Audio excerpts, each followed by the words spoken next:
Welcome back to the Game Chat Podcast. Friday, December 29th. Just me and Eli here today. It's like the good old days. It's the good old days. I think it might have only been one episode. Yeah, it was. Just the first one. Just the first one, the main voyage. But we're here. And we're on YouTube. So go check us out, Game Chat Podcast on YouTube. We're trying it out. It's just me and Eli in the house today, as I said. So we figured this would be a good time to try out the YouTube. So if you're watching on YouTube, you can see what drink me and Eli have in our hands right now. We won't tell the podcast listeners. You guys will have to suffer. You won't know what we're drinking right now. I knew that was coming.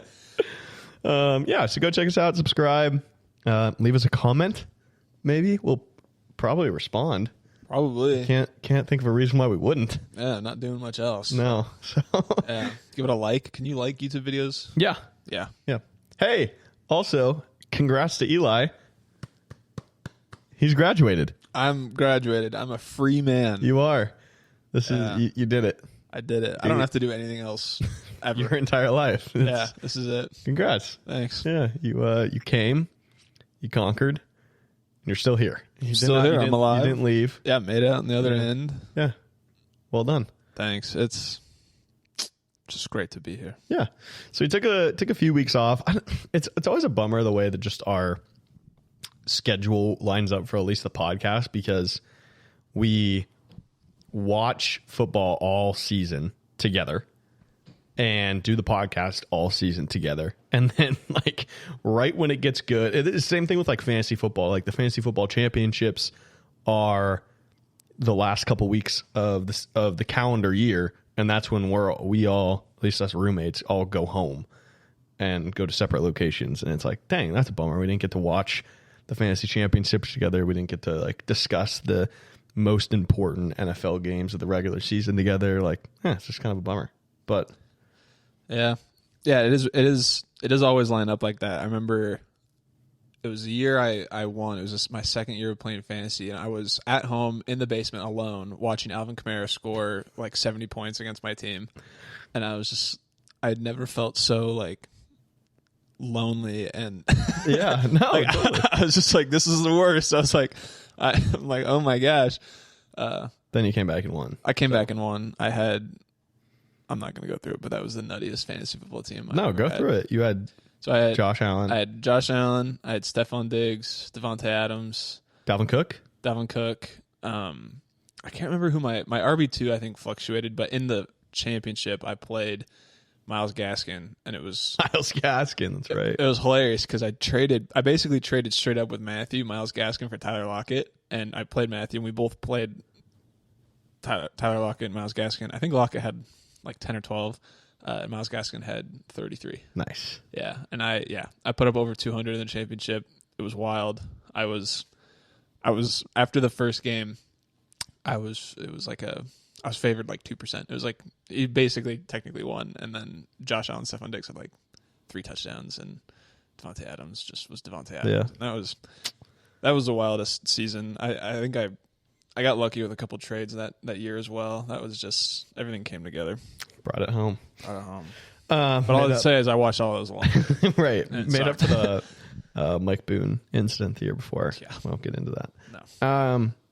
Shout out Matthew Johnson, actually. He is, I think right now he's on a plane to New Orleans to watch Washington versus Texas on Monday night. Very nice. Yeah, we played our annual New Year's Eve football game on the 26th this year.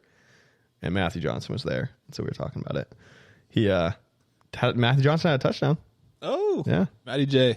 They started to go to his zone defense, the other team. Matthew was on my team. And they started to go to his zone defense. And Matthew was just heading up the seam. And I think I hit him on like 5 straight passes, including a touchdown. It was awesome. Yeah. Pretty cool. We called it the Matthew Johnson drive. He's a regular Travis Kelce. He just finds those pretty much pockets. Yeah. No, pretty much. Knows where to be. All right, so we got a lot to discuss. It's been 3 weeks since our last pod because we were planning on doing one before we left, but it was just kind of a weird time in our house. Like everyone was finishing up finals. I had a bunch of work stuff, and so we just didn't end up doing it. So it's been 3 weeks since our last pod. December 8th was the last one. So Wow. yeah.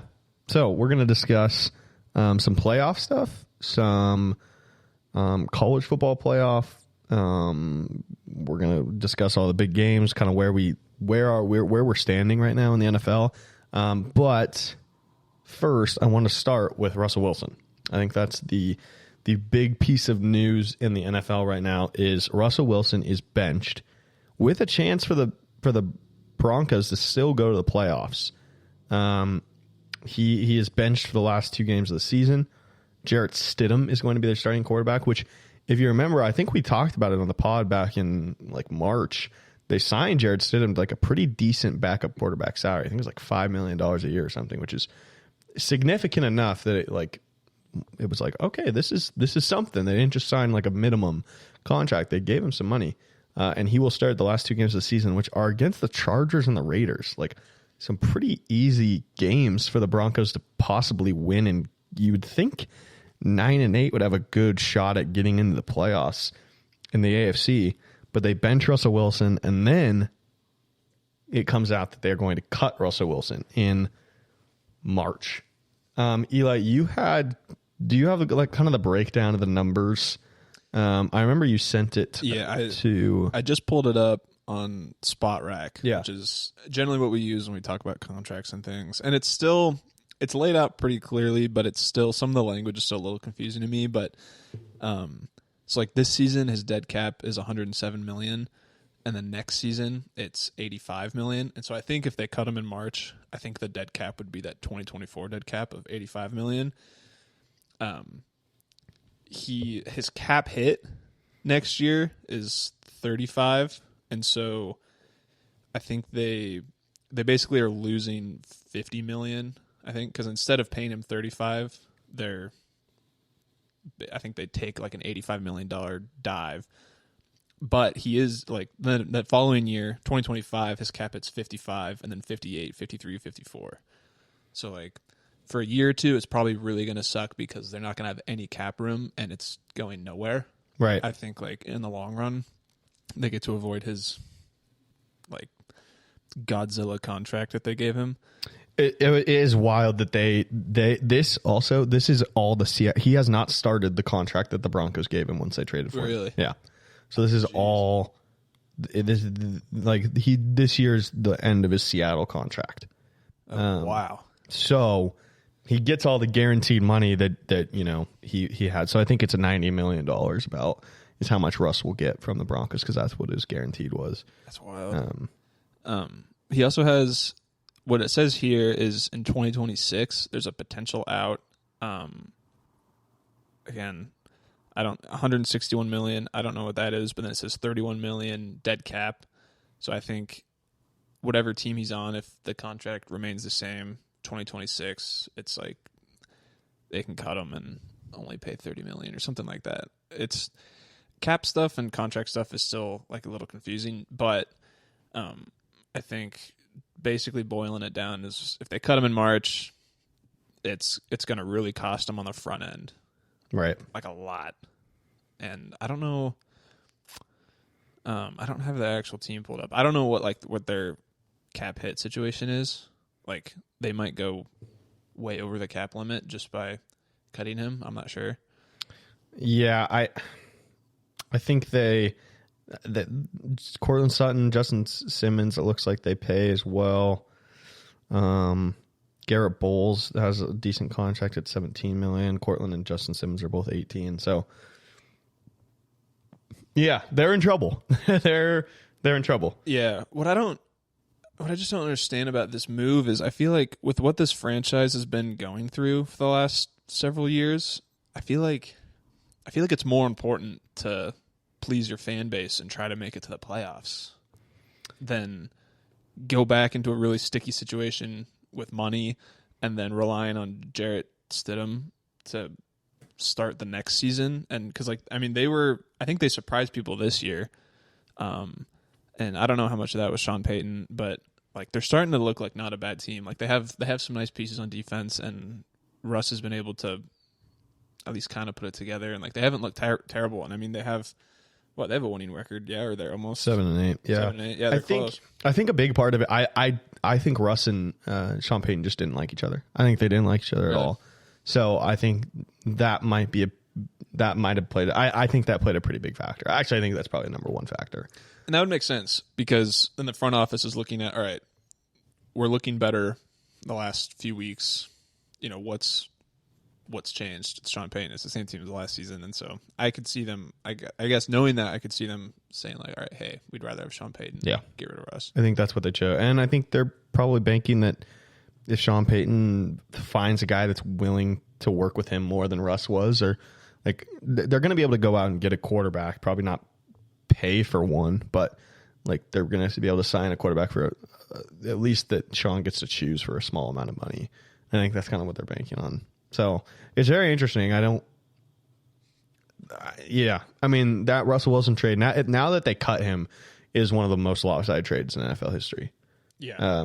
I mean, he played 2 seasons there. The ramifications for the next few years with all the cap that we just discussed that they owe him, and the fact that they just didn't win when he was there.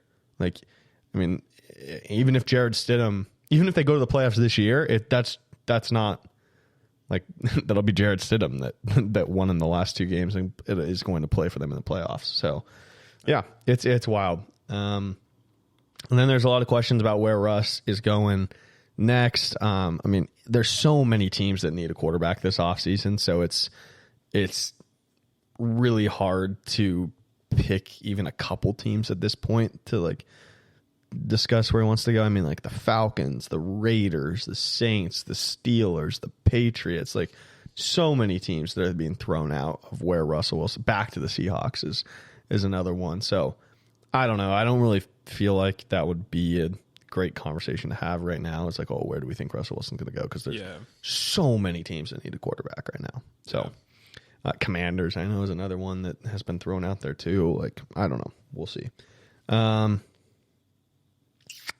Yeah. Anything else on Russ?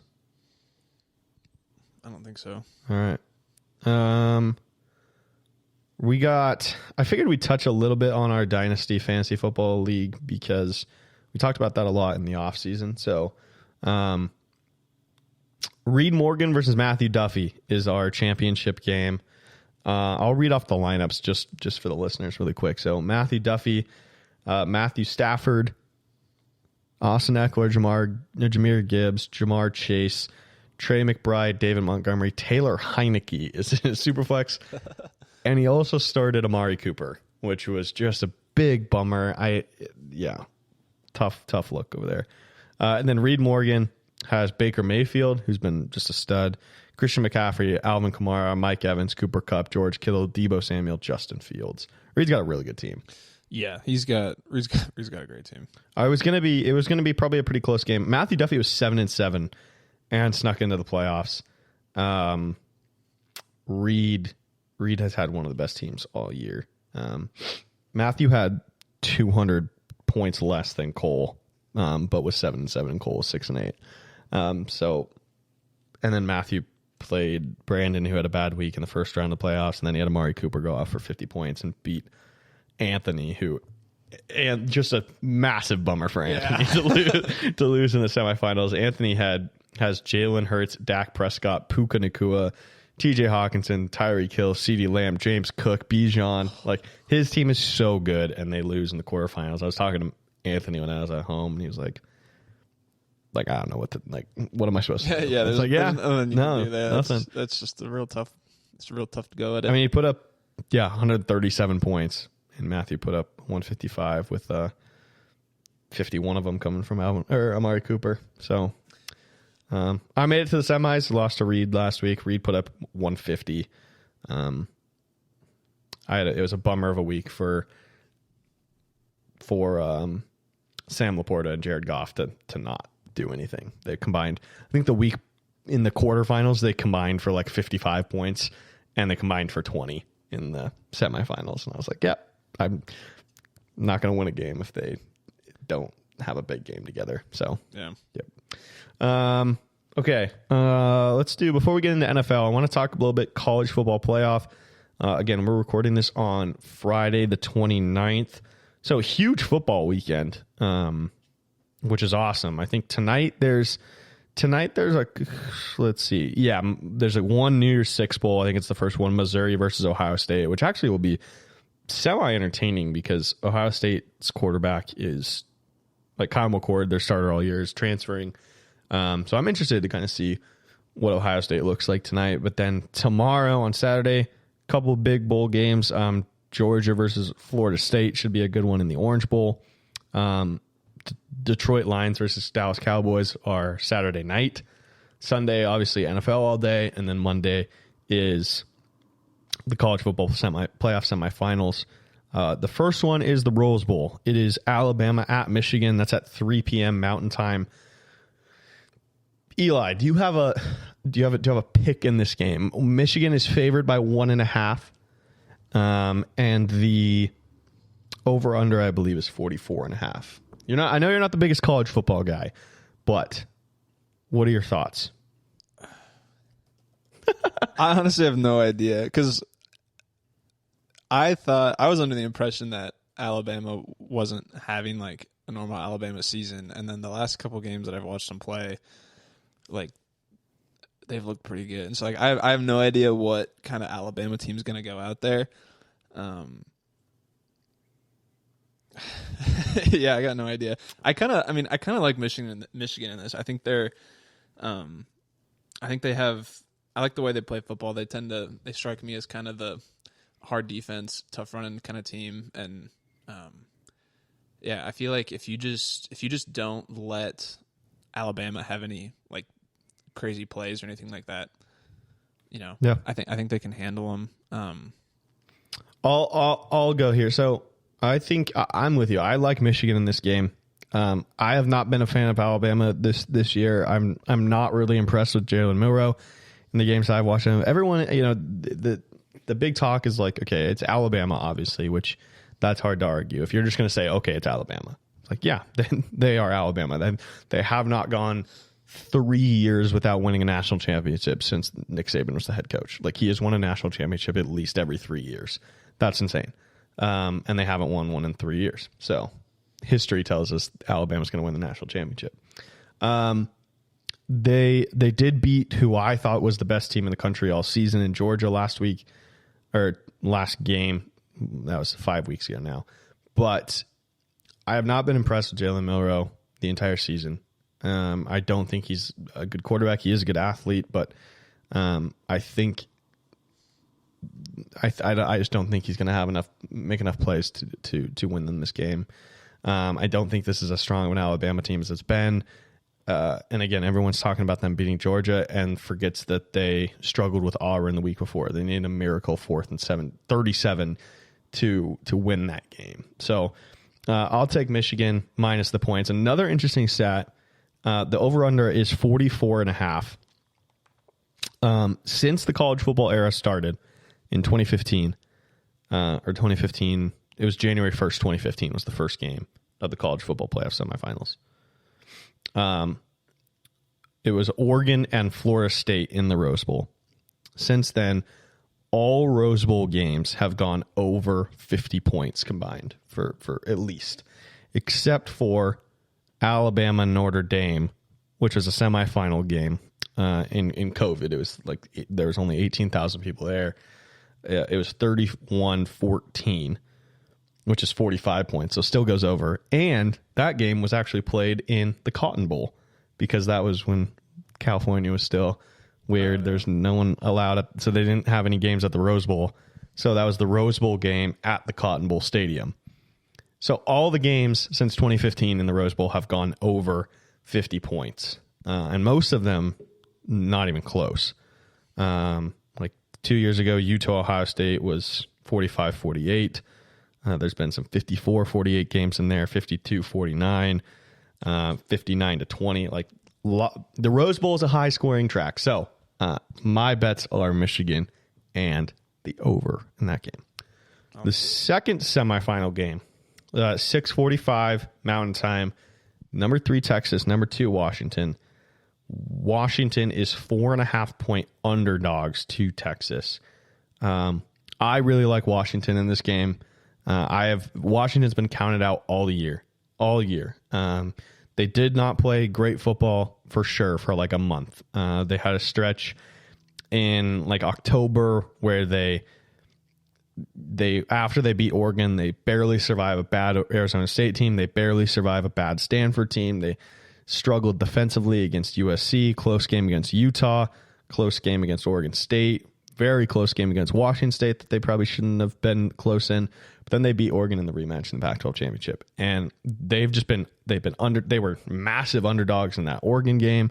They've been underdogs all season, and they're underdogs in this game, which makes no sense to me, honestly, because Washington not only is undefeated, but obviously, like I just pointed out, all their struggles, but Texas has struggled too, and they have a loss.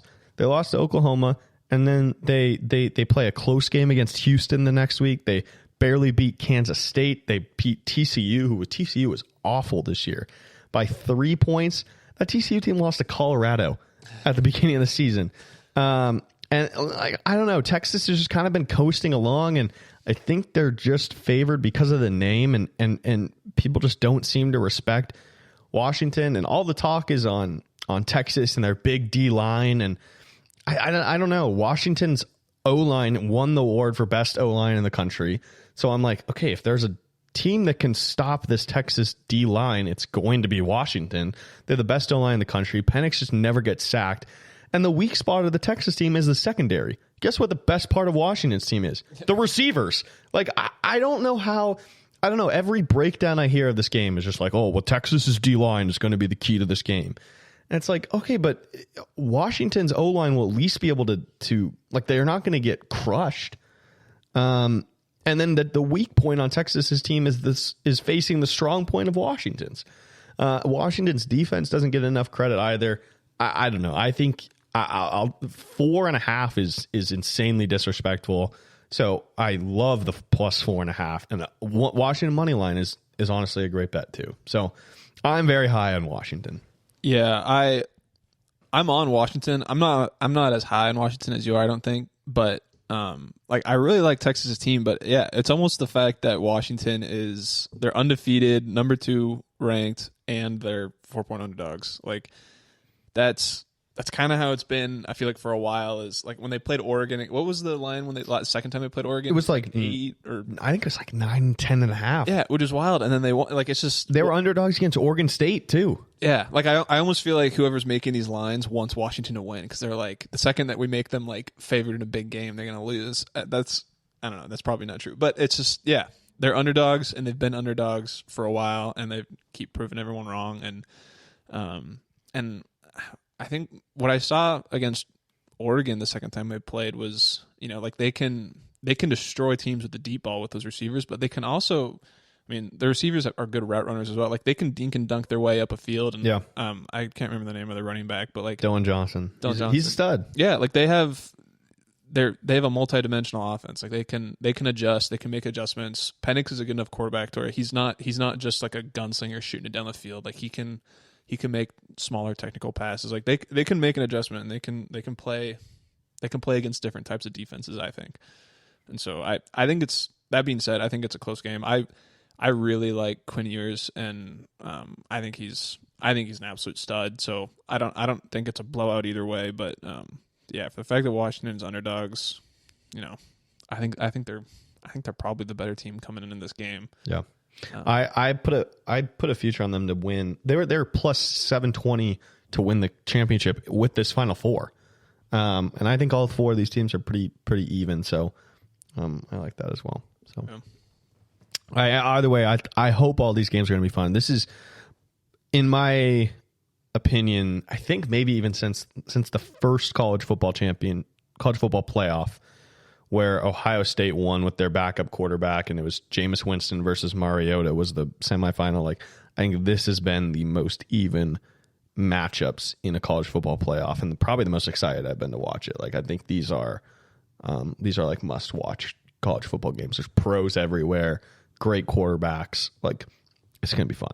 Yeah, I feel like ever since I've started watching like college football and paying attention to it, I feel like every year the number 4 team is Like it seemed like it was Notre Dame a couple times. Like Cincinnati snuck in one year. It seems like it's these teams that are like, like oh they could be really exciting underdogs or frisky is the But they're just people not. like to throw, Yeah. and then they're just not because they're playing against these top teams. But yeah, it is really exciting that there's 4 really good teams. You could argue maybe even 5 or 6 really good teams. Yeah. Like there was, it seemed like every year it was a clear cut like 3, and then you can throw the 4th in. But like this was a year where like if it was more than 4, there would be more than 4 teams that deserved it. I think. Definitely.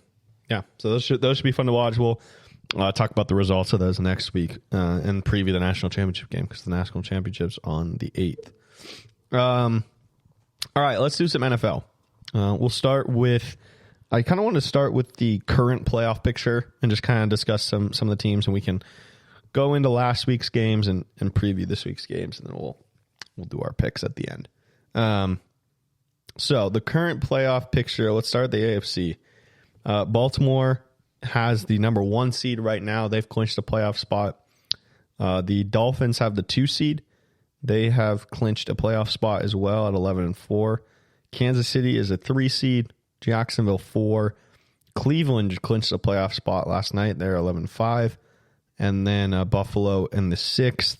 And then Indy's in the 7 right now. There's a 4-way tie at 8-7. Indianapolis owns the tiebreakers, but Indianapolis is 8-7. Houston 8-7. Pittsburgh 8-7. And Cincinnati 8-7.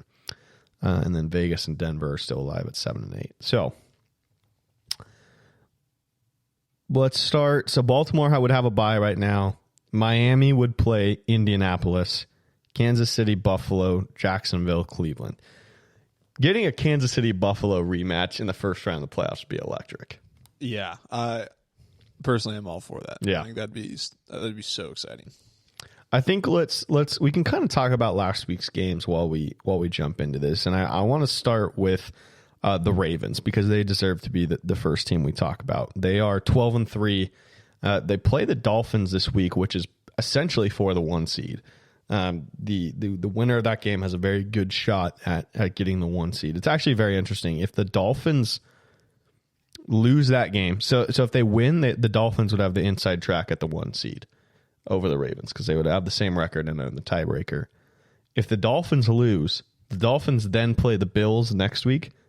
And if the Bills beat the Patriots, that game will be for the division. Yeah. So it's crazy. Like the Dolphins could be anywhere from the 1 to the 5 seed, depending on their results the next few weeks. Yeah, I was just looking at that because the only team to clinch a division the only teams are the Niners and the Lions. Mm-hmm. Because I was looking, I was like, how have the Ravens or the Dolphins? Because the Ravens are only 1 game actually. Well, they're the 1.5. Browns, yeah, 1.5 because the Browns just played. But yeah, the Browns aren't necessarily out of it. I wouldn't put my money on it. But yeah, and then the Dolphins they might not even end up with that division. Yeah. So the Ravens, obviously, they're the number 1 team in everyone's power rankings this week. They beat the Niners 33-19 was the final on Christmas night, and it honestly wasn't even that close. Like I think that score was a little bit closer than the end after Sam Darnold had his touchdown drive, but Lamar definitely vaulted himself into the MVP. Now he's MVP favorite. He went 252 for 2 touchdowns. Also had 45 yards rushing, which he had a big one I think it was the end of the first half that set up a big touchdown for them. If he wins MVP, everyone's talking about like his stats might be the most underwhelming MVP stats of all time. Like his stats are not great, but that's kind of been the award is like who's the number 1 seed's quarterback. And like, it's not like Lamar's played bad this year. Honestly, I think he's played really well. Yeah. His stats just aren't the same, which I kind of have mixed feelings about. Like, I definitely wouldn't be mad if they give it to McCaffrey or Tyreek Hill. But I also, at the same time, don't really think it should, like, is it really just, okay, whoever throws for the most yards and touchdowns should be the one who gets MVP? Like, I think there should be some element of, like, how well is your team playing? How well have you played, like, in your biggest games? I don't know. I think that should matter, too. And this was the biggest game of the year, and Lamar played great. Can everyone hear that? They started building those houses like 3 years They're ago. finally doing work on them. Yeah. They've been sitting still for a year. There's some siding up there, but this is like That's so funny. the one time it's an issue. They've just, oh my gosh. So yeah, Lamar finally. I mean, this was the biggest game of the year, and this is so funny. distracting. But it was the biggest game of the year, and he balled out. Yeah. He was the best player on the field that night. Yeah. What do you buy the Ravens? Like, are they your Super Bowl favorite right now? Because they have to be one in your power rankings. Yeah, like they just have to be. Yeah, they're one in my power rankings. Playoffs are just such an interesting. Because I mean, what? So they'd get the bye, and then they'd play. I don't know. Like if their first game in the playoffs is against The Browns, like if it's against the Browns, I really like their chances to move on. But like if the Bills finish strong and they should beat the Patriots, and then if they finish beating the Dolphins and potentially winning that division, and like the Bills are one of the hotter teams right now, just with momentum, and like if their first game in the playoff is against a red hot Josh Allen, like I guess if the Bills win the division, they might not play him. I don't know. the Ravens right now are have the second best odds to win the Super Bowl. The Niners are still first by a long shot. Really? Niners are plus 240, so almost 2-1 to win the MVP. The Ravens are plus 500, so double the odds for the Ravens to win the Super Bowl. And then 850 is the Eagles, Chiefs, Bills, and Dolphins are all at plus 850. So there's a clear gap of the Niners, and then a clear gap of the Ravens. Yeah, and I think that gap is probably. I would be comfortable shooing in the Niners through the NFC, and I mean we just saw the Ravens have proven that they can be a better team than the Niners, but I think they just have to play tougher opponents and tougher matched up opponents. Yeah, I mean. It's hard to put a team above the Ravens even through the playoffs, and things get crazy in the playoffs. And Lamar in the playoffs, as I know, in the past has been kind of there's been comparisons about him not playing very well in the playoffs, and so we'll see what happens. But I mean, I think one of my favorite parts about this team is their defense, and like I feel like that's one thing that doesn't really. It's rare to see a good defense like choke that off, and I feel like sometimes if you have a streaky quarterback, maybe that's when it gets iffy in the playoffs. But yeah, I mean, I think they're playing any game close. I don't think they're not gonna get a ton of points put up on them, and if Lamar's players and Lamar stay healthy, I think they have a good shot to win and make it to the Super Bowl, and then then you can talk about a rematch against the Niners or maybe having to play the Eagles or something. But yeah, I don't know. I've had mixed feelings about the Ravens playoff, like especially like Lamar's playoff, woes. Because I don't know. I was looking at it like it all started after his MVP year. Like he wins the MVP in 2019, and then they lost in the first round they got the bye, then they lost in the first round to the Titans, and like that Titans team ended up being really good. Almost made it to the Super Bowl. I think they lost to the Chiefs, right? I'm pretty sure. I think so. The game after that, and that was when like Derrick Henry kind of went crazy. But and then they beat the Titans next year in the playoffs, and then lose to the Bills, who the Bills arguably could have gone to the Super Bowl. That was the year of the 17 seconds game. So I don't know if that's really like a choke from Lamar. And then they missed the playoffs in 2021. He was hurt. And then in 2022, like last year, Lamar was hurt as well, and they lost the Bengals in overtime, I believe. So, or in the fourth quarter. But I don't know. Like, I don't think they've choked that hard, especially in like the last 2 years. Like they missed it in 2021 because Lamar was hurt, and then Tyler Huntley played in last year's game. So I don't know. And then I mean, you can even extend it to the last 3 years. Really, the only year they choked is when they got the bye and then lost to the Titans. I don't think they lost 17-3 to that Bills team. And like I said, that Bills team could have won the Super Bowl. And if I'm not mistaken, I think Lamar, I think it was like the fourth quarter, but I think he exited the game with a concussion. Right.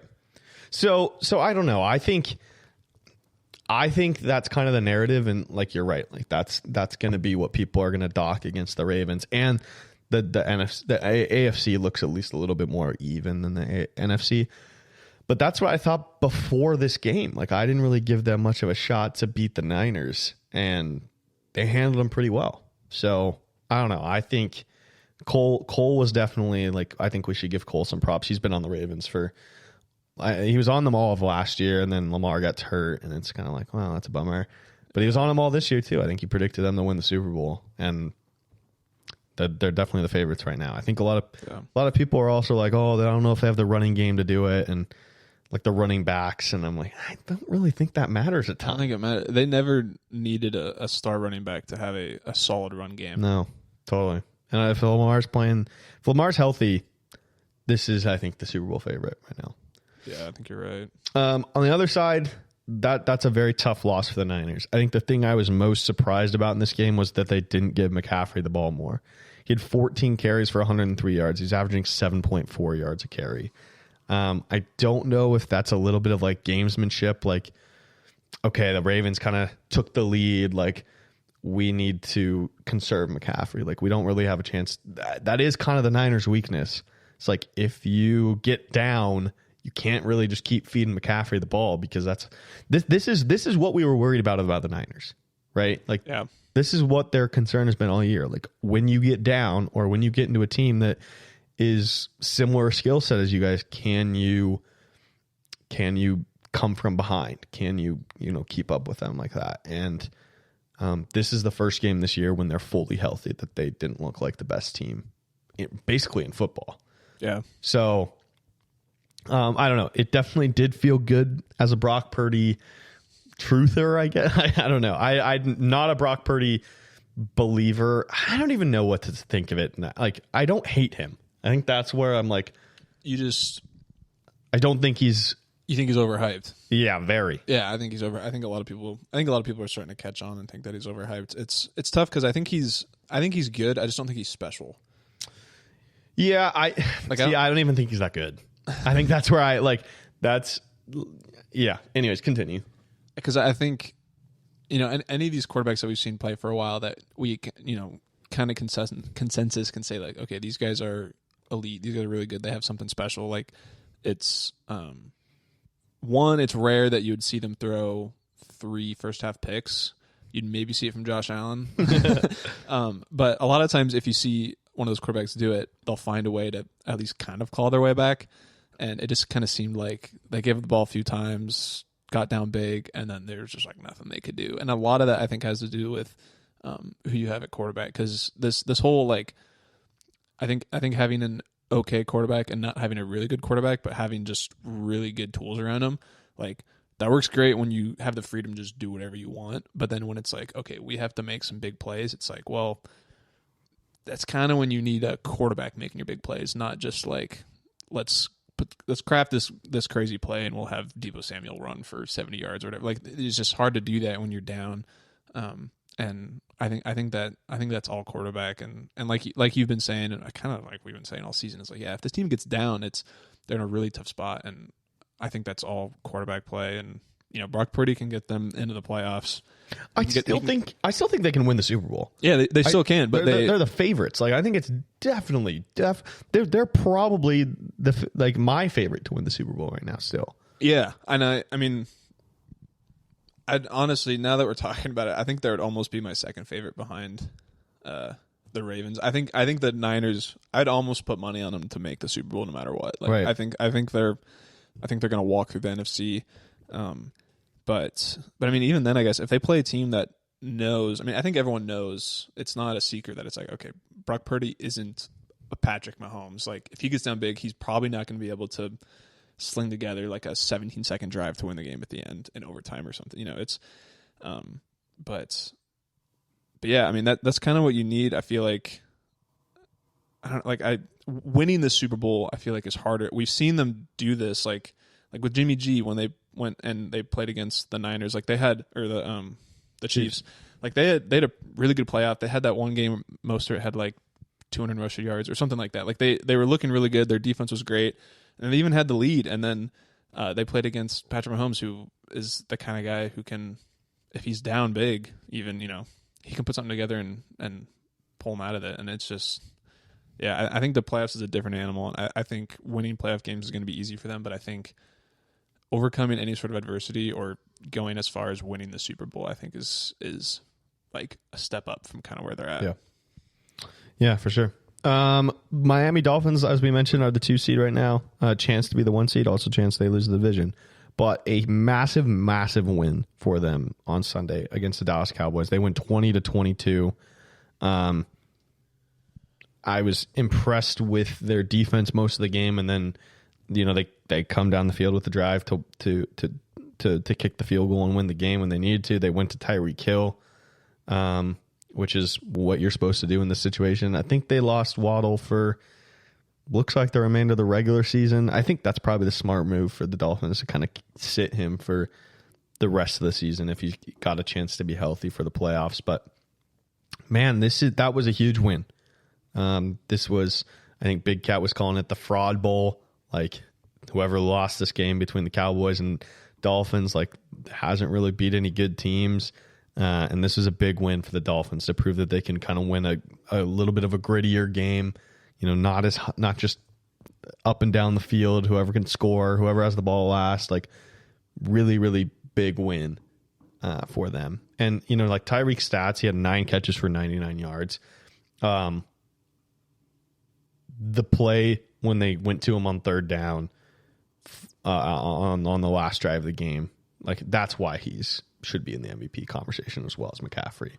Like, I don't know if you saw like the in-season Hard Knocks clip, but there was like they kind of were huddling up before the play, and Tua was like, I'm not looking at you, Tyreek. But he was like looking at Braxton Berrios, and he was like, Tyreek, you're getting the ball. Like I'm stay out of the huddle, but Tyreek, you're getting the ball. Like we're doing a screen pass to you. And like that's why he's there, because when the game matters for the Dolphins, they're going to Tyreek Hill, and it's insanely hard to stop. So I don't know. I was impressed by the Dolphins. Still don't think I believe in them to win 4 straight playoff games. But yeah, really good win for them. So yeah. Yeah, I think that's a great win for them. On the flip side of that coin, Dallas has now lost. They killed the Eagles, and then they lost to the Bills and the Dolphins. What a weird stretch for them. Yeah, and then they're going to play the Lions. Yeah, and that's. I mean, I don't know if are the Lions going to play all their starters. Yeah, I mean the Lions still have a chance at the 1 seed. That's true. They still have. Yeah, so that's a tough game. That's tomorrow night. Really I'm so excited for that game. Yeah, that's great. It's gonna be a great game. And then they'll end the season with the Commanders, which the Commanders aren't that good, but that's those NFC East matchups at the end of the season. Like you never really know. Like there is a world where the Cowboys could end the season 10-7, and they had a shot at possibly the 1 seed, and then. I mean, they clinched the playoffs, so I'm not worried if I'm them. But if you're going to the playoffs and you lost 3 of your last 4 games, like that's you got some things you got to figure out. Especially because right before that loss to the Bills, it was like I don't know if he was the betting favorite, but like Dak MVP was a huge conversation, and it was looking probable too because he was really starting to ball out. They were looking really hot, and yeah, they lost a tough game to the Bills, and then they lose a tough game to the Dolphins, and they can't run the ball right now, which is concerning. Like Tony Pollard is just not the workhorse back that I think they want him to be. And I love Tony Pollard, obviously. Like he's awesome, but I think they miss Zeke, and they miss the change of pace guy, and being able to use Pollard as more of a receiving back, and so yeah, they're in a little bit of a sticky situation, and this Lions game is going to be very telling for them. But I mean, both of those teams, like you were saying, both those teams are in the playoffs. Cowboys have a pretty tough cushion, and I think they're going to beat the Commanders pretty badly. So they're probably like, yeah, we're pretty much the 5 seed no matter what. I don't know if they need to show everything to that Lions team, because there's a possibility they play the Lions in the playoffs. Yeah. So the 3 seed in the AFC is the Kansas City Chiefs, and man, that was the ugliest loss that Patrick Mahomes has had maybe in the regular season, especially this late in the regular season of his career. A 20-14 win or loss, 20-14 loss at home to the Vegas Raiders. Aiden O'Connell, did you see his stat line? I don't know if I saw it at the end of the game, but I saw it like going into the fourth quarter. End of the game was 9 for 21, 62 yards. After the first quarter, do you know what he was? After the first quarter, Aiden O'Connell 0 for 10, 0 yards. And they won the game. 0 for 10 for 0 yards. Patrick Mahomes throws an awful pick six, 2 defensive touchdowns for the Raiders. And I don't know, man. This Patrick Mahomes is the leading rusher on the Chiefs side. That's not what you want to see. I do. Rashid Rice is a really good receiver. Like, I think he's maybe not really good. He's a good receiver. Yeah. Travis Kelce's not the same. No. 5 catches for 44 yards in a game where you needed him to be your go-to guy. Richie James was your second leading receiver. Like, I don't know, man. This Chiefs game is scaring me. Do you think they have a shot at winning the Super Bowl? I mean, it's really hard to bet against Patrick Mahomes, even after seeing this game that he played. But I think as long as he's healthy, they always have a chance. Right. I think you're right. But they're definitely. I mean, they're. I mean, my third or fourth favorite even to make the Super Bowl out from of the AFC. Yeah, like. Yeah, who are you? I mean, Ravens, obviously.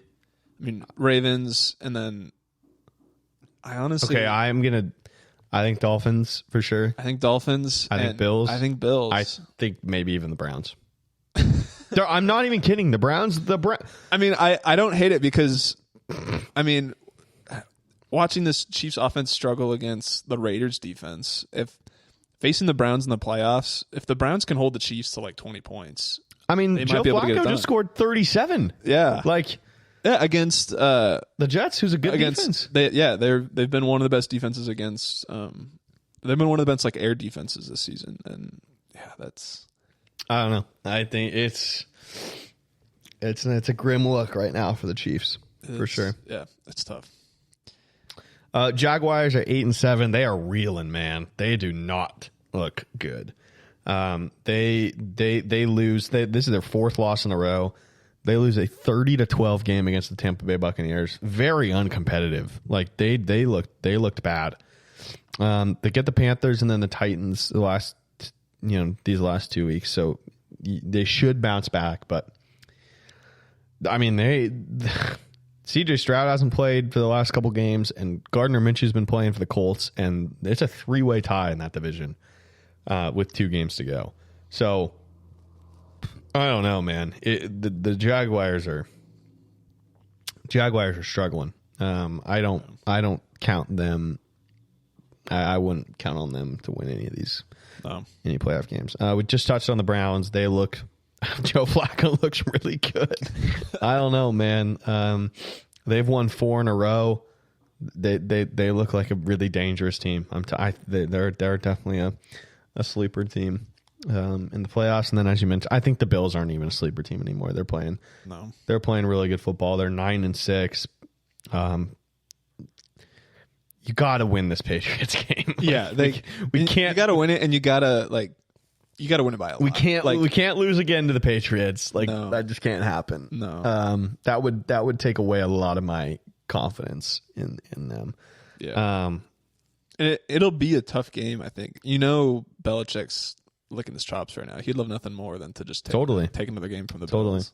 I will say, like, looking back at their schedule, this was supposed to be like they went at Eagles, at Chiefs, Cowboys, and lost a heartbreaker to the Eagles, beat the Chiefs, beat the Cowboys pretty convincingly. But now looking at that, like, that was supposed to be a pretty big gauntlet.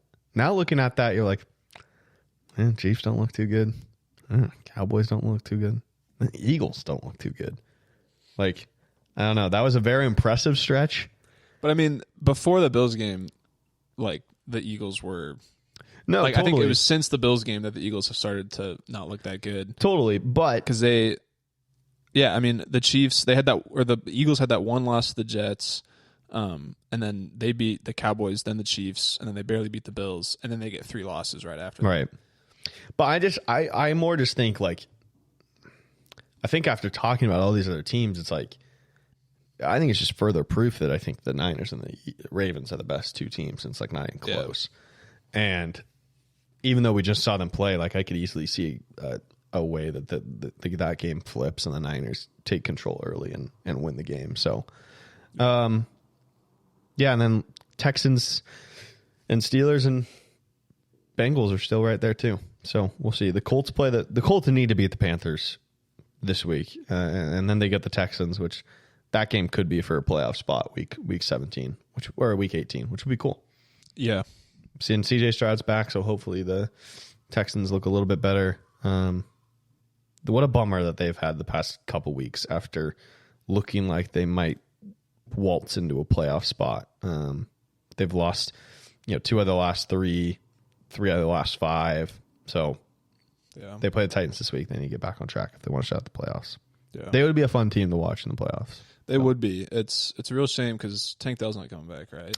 No, I don't think so. And Stroud's playing this week, right? Yeah, he's cleared concussion. Yeah.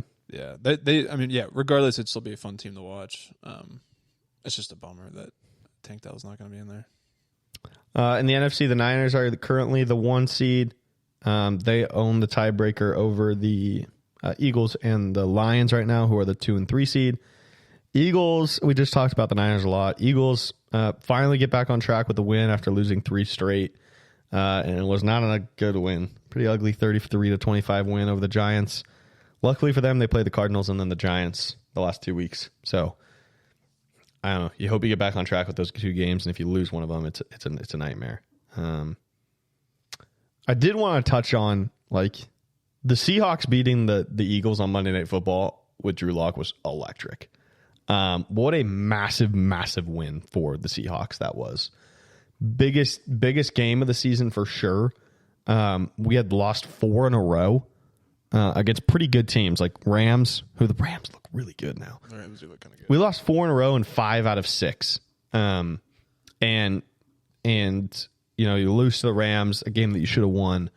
Lose to the Niners, heartbreaker to the Cowboys in a game you probably should have won, and then the Niners again. But then coming back and beating the Eagles on Monday Night Football, Drew Lock saved the season.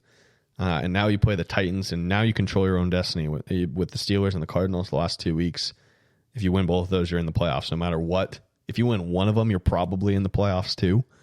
But yeah, dude, that end of that game was insane. DK Metcalf comes up big on the final drive with some huge catches, and then that throw to JSN in the corner of the end zone was beautiful. I will also say Kenneth Walker has been an absolute stud for the Seahawks these past few games. Not going to put up huge numbers, but he has had more like 6-yard gains that should have been 2-yard losses than I've seen in a long. Like he's been so impressive of just keeping the Seahawks above water. Yeah. And yeah, I just thought I thought we had no chance in that Eagles game. But that was a huge win for the Seahawks to beat the Eagles. Just before that, I was like, there's no way we beat the Eagles. The Eagles do not look like the same team. And I really don't know what it is, because it made sense that it was, that their defense was struggling. Like they don't have a lot of the same players. I think I saw they only have 4 starters right now that are from last year's team. Then they drafted like all of Georgia's defense almost. Like a lot of their younger guys, like they still have some good names in there, but yeah. But see, that's another thing. It's like, just because, I don't know, I think we do this in the NFL because the NFL is truly year round and the offseason is such a big deal, but we take like winning the draft so seriously, and it literally means nothing. Yeah. Like everyone was like, oh, the Eagles should have won the Super Bowl and they had the best draft. Like it's over. It's like, well, maybe we should watch them play a game for, like, I don't know. Everyone was, at least in Seahawks circles, we were all like, why did we take Devin Witherspoon over Jalen Carter? And now Devin Witherspoon looks like he's like a legit defensive player. Like he's a gamer. So it's just, I don't know. I think it's funny how we do that. But yeah, the Eagles, I don't know. Like I was saying, it made sense that their defense like looked different, but now it's their offense. Yeah. What's what's scaring me about the Eagles is that it seemed like for most of this season, ever since like that Jets win, they're like, okay, we'll have one loss. We'll be 16-1. Right. Going into the playoffs again, and then we'll be fine. We'll probably get the 1 seed. You know, they're like, and I think that's just like a mentality issue. And they started losing some games, and it's kind of tough to dig yourself out of that hole. And the team's form and their mentality, like at the end of the season going into the playoffs, I think is a huge, it'll sway either way, like how you do in the playoffs. Like, right. There's, it's just. If they enter the playoffs and they're kind of in this rut and they've lost some games that they probably should have won, or they just haven't really showed up against these tough teams, like if they have to face a team in the playoffs that has any sort of momentum, like they might be in trouble. Like they might not. It looks like they probably won't get the 1 seed. I'd still probably put the 1 seed in the Niners, but but I mean, I'd be scared if they had to play. Right now they played Seattle. I would say right now they're playing Seattle, and we saw how that went. And they could even play if they end up playing like the Rams or something. Like that's a tough game. I was listening to some like preview or like some NFL talk show, and they were doing like they had all the matchups for the first round, and they're like, okay, Philly plays Seattle. I'd take Philly. And they kind of just glossed over it, and I was like, we literally just, it was like the same. It reminded me of the Washington Huskies. I was like, in Oregon. I was like, what do you mean? We literally just played them and beat them. How are you just going to be like, yeah, Eagles will win? Oh, dude, it pissed me off. No love for the state of Washington. No, for real. Yeah, I don't know. I think you're totally right. They are not the team. They're not playing the ball you want going into the playoffs right now. Team who is, however, Detroit Lions. Oof. Win the division for the first time ever they won the NFC North. It was the NFC Central the last time they won it in 1993. Eli, we weren't even thoughts in 1993. We weren't even. I think Chad and Marcy had met.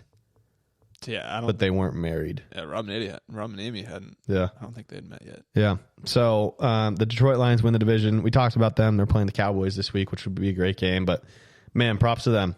They've secured a home playoff game in the first week of the season, or first week of the playoffs. They have a chance at the 1 seed still, and I'm really looking forward to this game on Saturday because I think that'll be a good game against the Cowboys. So yeah, hats off to them. I mean, was it last season? Dan Campbell was kind of on the hot seat.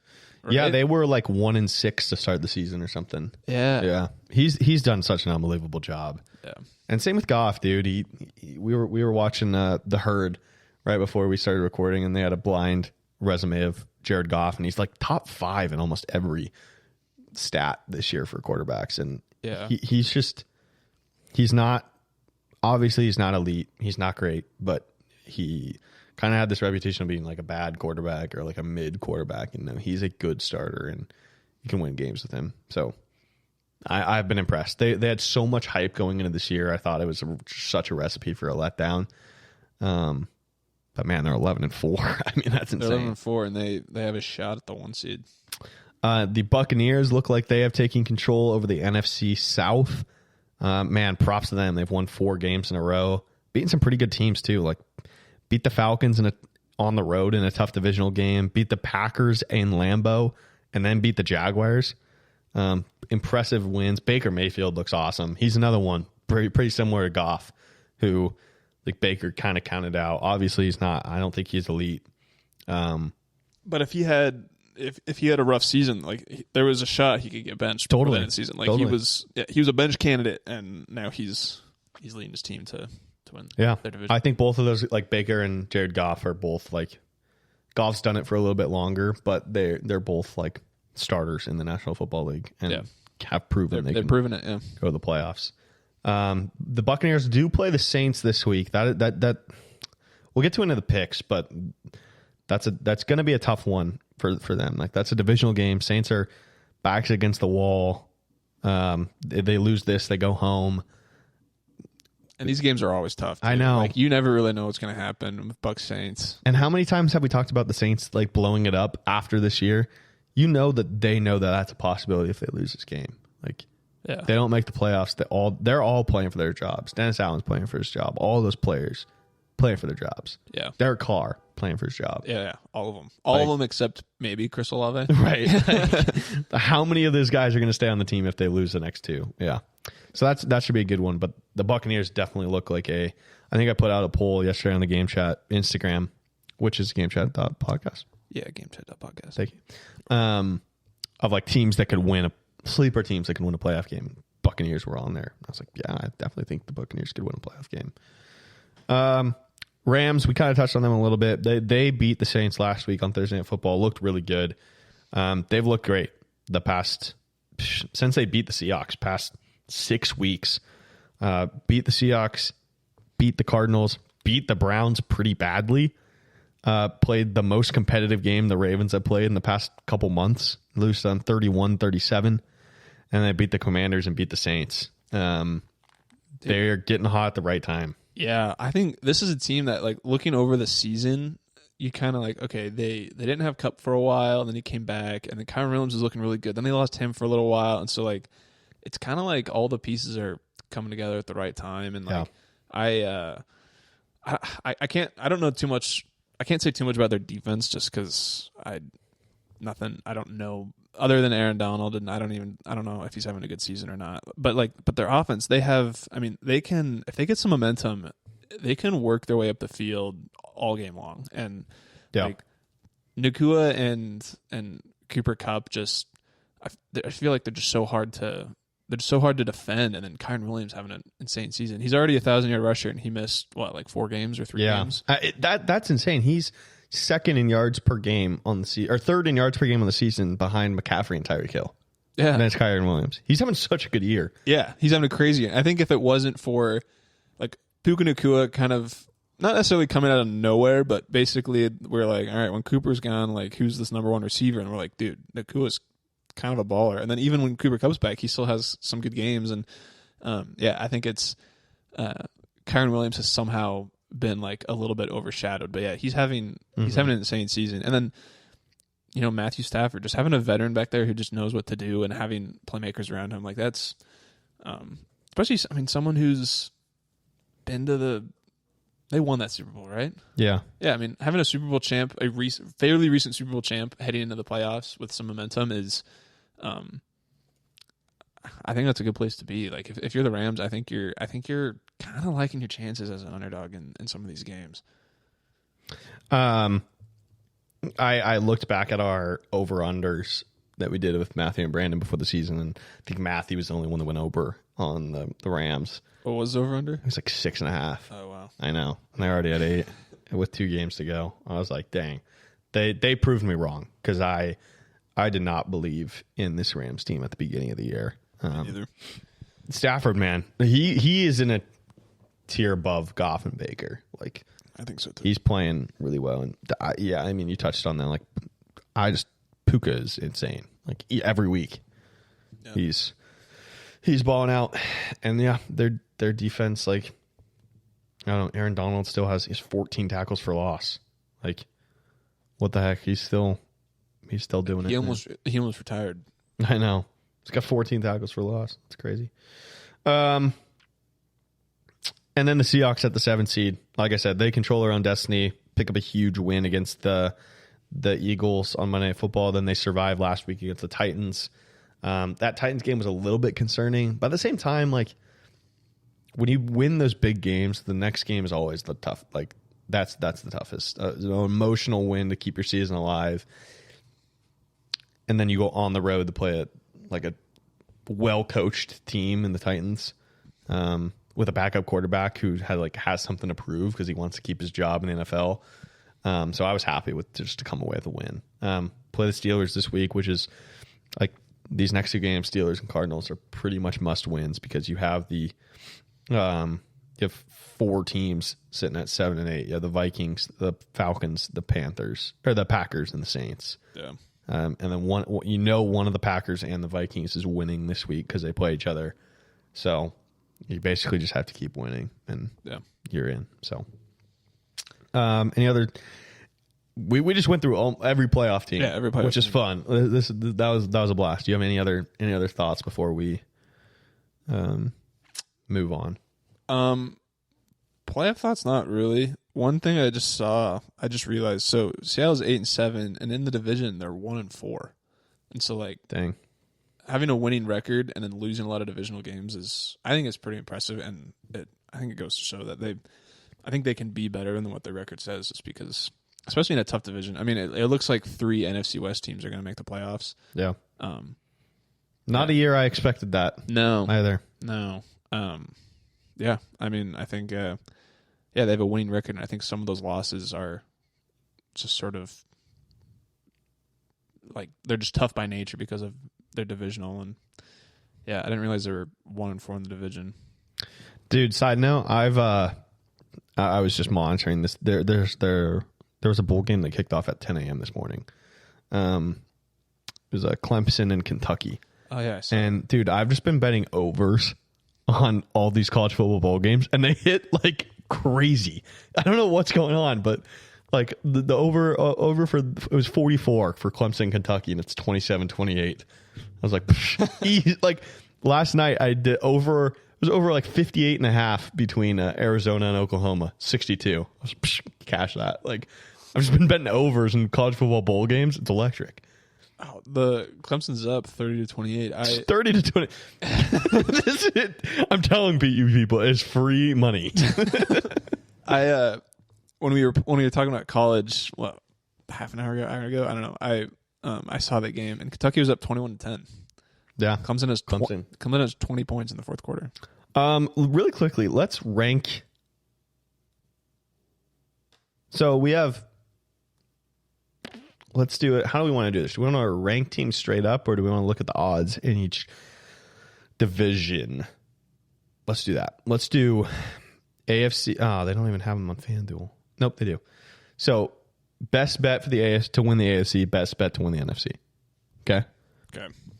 Let me pull FanDuel real quick. So NFC or AFC. We'll start with AFC. Ravens are plus 200 to win the AFC. So this means go to the Super Bowl. Dolphins plus 360, Chiefs plus 410, Bills plus 500, Jaguars plus 1300, Browns plus 1400.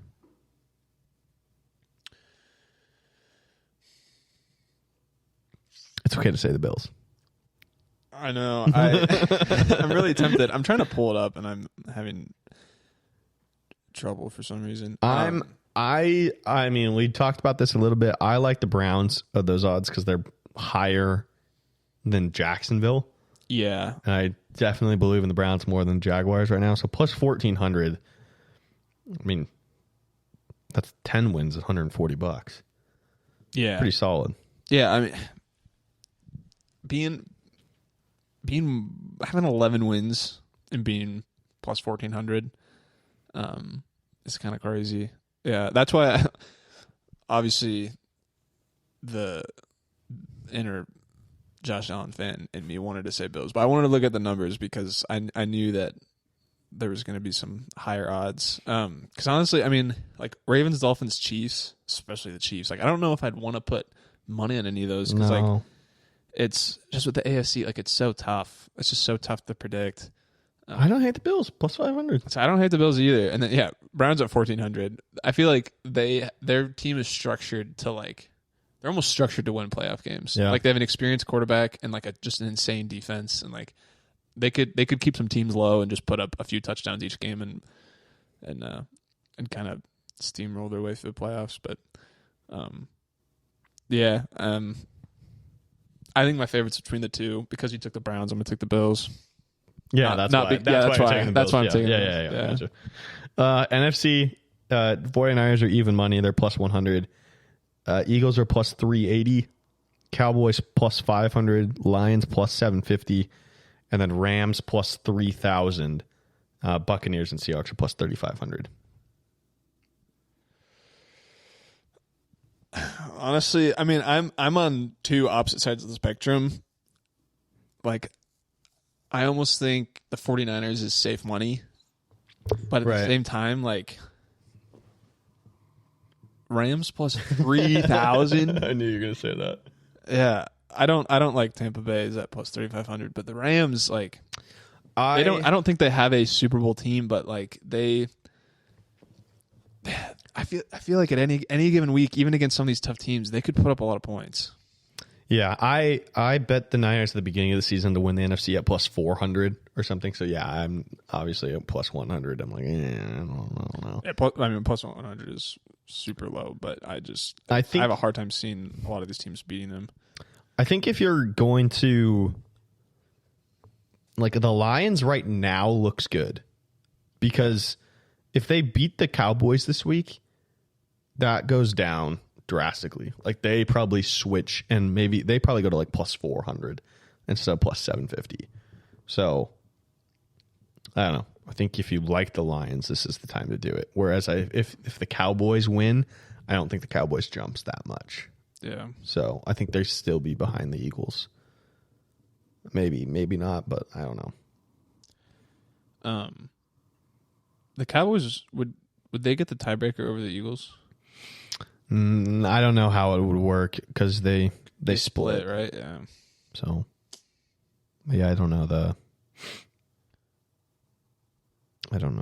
nitty gritty of it. Yeah, because with the 1 seed being in play, I think if you could take a team, that's like over like plus 500 or plus 750, like the Cowboys or Lions, if there's still a shot that they could get a bye, like that's no, for sure. Those are fun odds right now. For sure. All right, let's do our picks and get out of here. Again, shout out YouTube if you're watching. Leave a like. I'll start with my lock. I'm going Tampa Bay. They play. We talked about it a little bit. They play the Saints. I was listening to part of my take. Big Cat was like 2.5 seems too good to be true. Like, it seems too low. But if I'm going to be a sucker, I guess I'll be a sucker for this team. I just don't think the Saints are that good. So I'll go Buccaneers 2.5. But I hate it. Yeah, yours scares me just as much. Yeah, I'm trying to see if it's stayed the same. Yeah, I'm taking Ravens minus 3.5. That terrifies me. It terrifies me. That's why you're taking it. Yeah. Yeah. I don't know. I'm very confident the Ravens are going to win. I think they know how close the 1 seed is, and they're just going to get the job done. But the winning by 4 is where I'm getting hung up on it a little bit. But when I'm looking at the other locks, I feel like there's a lot of close games kind of like this, and then a couple like really big lines. And so like I'm the most confident in this Raven team right now, I think, especially after. It just scares me that scares me that they just came off the biggest win of the season. Like, this seems like such a letdown spot. Yeah. I don't know. But it's only 3.5 points, and they just blew out. Yeah, what true. A lot of people honestly still say is like probably the best team in the NFL. So I don't know. I think they're going to keep rolling. I know the Dolphins beating an actually good team, they're kind of rolling as well, but I think it's the Ravens show. My underdog is Detroit plus 6. I think they could beat the Cowboys outright. I really do. But I love it at plus 6. I think, I think this game is way closer than 6. So I don't even think the Cowboys are bad. I think the Cowboys could win too. But I like Detroit to keep it close. And I hope it's a close game because it should be fun to watch. Yeah, I was kind of surprised by that line too. Yeah, it seems like it's gone down 0.5 point, I guess, to Dallas minus 5.5, but still, that's my underdog, I'm going with Las Vegas plus 3.5 against the Colts. Yeah, I don't really know why. I don't have much to explain other than their defense had a pretty good game beating the Chiefs. It's tough to take them because, like you said about like Aiden O'Connell's styling, like it's not like they handled the Chiefs, and like it was a very unconventional win, but yeah, I just thought it was fun to take them plus 3.5, so I'm gonna do it. Doubling up here on the over and unders. Well, doubling up games. I took Baltimore and Miami's. I just hope there's a lot of points scored. I think both of these offenses are capable. So 46.5 was, I was kind of expecting this to be like more like 50. So 46.5 sounds good to me. Like, I don't know, 27-24 gets it done. So yeah, 27-20 gets it done. So I'll take it. I'm going New Orleans versus Tampa Bay. The over is 42.5, which I feel like these games go one way or the other. I feel like they're either super low scoring or it could be like fireworks. 13-10. It could be just it could be almost no points scored, or it could just be an absolute fireworks show. And I'm hoping for a crazy game with lots of offense. I could see it happening. Like you said, the Saints, basically their roster and their coaching staff fighting for their jobs. And we've seen some games where there's a really good connection between Baker and Mike Evans, and I could see them connecting for a few touchdowns. My under is going to be Vegas and Indianapolis. Eli, you touched on it. I like Vegas's defense. I also like Indianapolis's defense. I don't think they're that bad. Maybe not. I don't know much about their defense now that I say that. But 42.5 seems pretty reasonable to me. So I'll take 42.5 there. My under is Seahawks versus the Steelers. It's kind of just a Steelers under. Both coaches really like to want to play this game as an under, so I don't hate it. Yeah, I don't see either team being able to score a lot of points, and not really, like you said, not even really wanting to. Like I think both teams are going to want to kind of keep it close and just run the clock out. We both have Green Bay. I got them at plus 2.5. I picked them pretty early in the week against Minnesota. You have them plus 1. This is a Jaren Hall disrespect game for me, or disrespect picked. Like I don't think Jaren Hall. Oh yeah, I mean, for the fact that they just having a new starter and then being favored against a team who has the same record, and I don't know what the Packers' last couple games have been, but I don't know. I think the Packers are capable of looking good. Record wise, Cole he's basically clinched first place. 47, 31, and 2. And a very impressive year from Cole. Mitch climbed to second place. He is 40, 38, and 2. Eli, a game behind him, right at 500, 39, 39, and 2. I am a game below 500, 38, 40, and 2. Reed has kind of started to slip, 35, 43, and 2. He's 3 games back of me for last place. Playoff cross-off. We have not done this in... Ooh, is this week 17? 1, 2, 3, 4, 5, 6, 7, 8, 9, 10, 11, 12, 13, 14. Oh, I've got to cross off 3. So do I. Which in theory, shouldn't be that hard since I have 1. Kentucky just took the lead, 35, 30. 3, 4. That's wild. Since I have potentially 4 playoff teams, it shouldn't be that hard to find teams to cross off. But I'm going to cross off the Steelers and the Saints.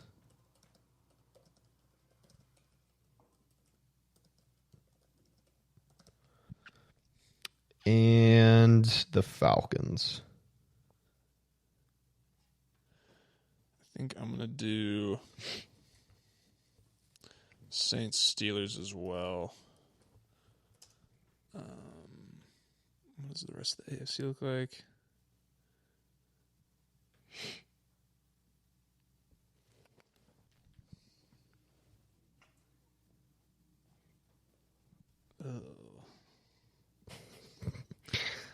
Oh. This is a hard one. Oh, wait. Oh, I get a gimme. Chargers. Oh, nice. Did not have them. Somehow. Actually, I know why I didn't have them. I know exactly why they weren't on my playoff. I definitely crossed them off later than I should have. And then Titans. I had 2 teams that are already eliminated. All right. Yeah, because you have 1, 2. Because I have 3, eventually 4 playoff teams. 4 could be playoff teams. Good. Yeah, that's not Rams great. were the first team You have 5 potential playoff teams. Yeah, Rams, Texans, Colts, Bucks, Broncos, Panthers. Or Bengals. Oh. Sorry. I wouldn't count. I'd count the Bengals over the Broncos. Yeah, probably. But we'll see. It's tough. That's all I got. That's all I got. Rock the house. Rock the house.